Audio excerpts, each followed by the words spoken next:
Parashat Trouma. Dans la paracha, on voit les détails de la confection du Mishkan. Le Mishkan, c'était ce Beth Amikdash ambulant que l'on avait construit dans la période du désert.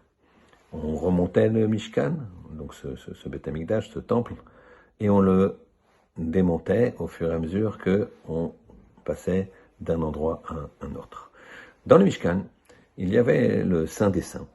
Et dans le Saint des Saints, il y avait le Haron. Le Haron, c'est une armoire dans laquelle étaient posées les tables de la loi, la Torah.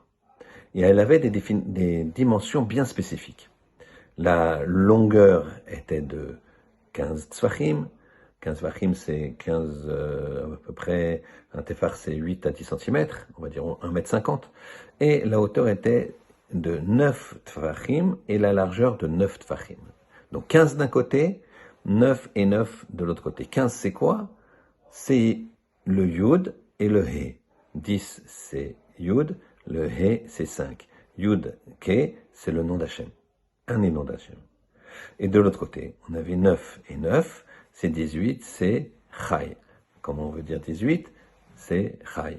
10 c'est Yud, comme on a dit. 8 c'est Chet, donc Chai. Donc on voit d'un côté qu'on a la Torah, qui est ici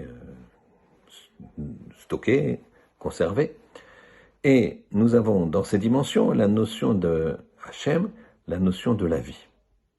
Et au-dessus de cette arche, on avait des kérouvim, des chérubins, des angelots. Et ces angelots reflétaient la façon dont Kadosh Baruch Hu se comportait avec nous et surtout comment il nous considérait. Est-ce qu'il se considérait proche à ce moment-là de nous ou pas proche? Les périodes où Hachem était éloigné de nous, alors les angelots se tournaient le dos.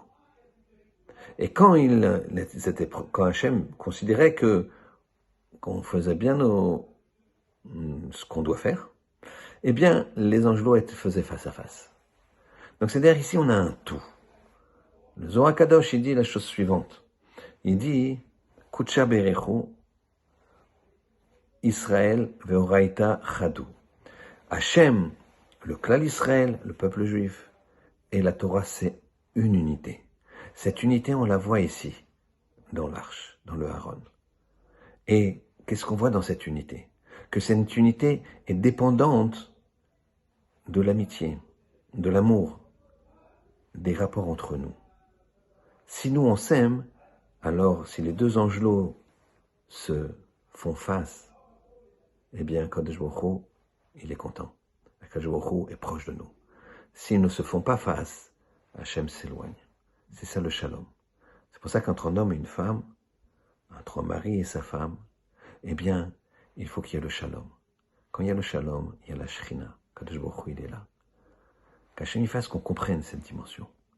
Kadosh Baruch Hu, le peuple juif et la Torah, c'est un tout.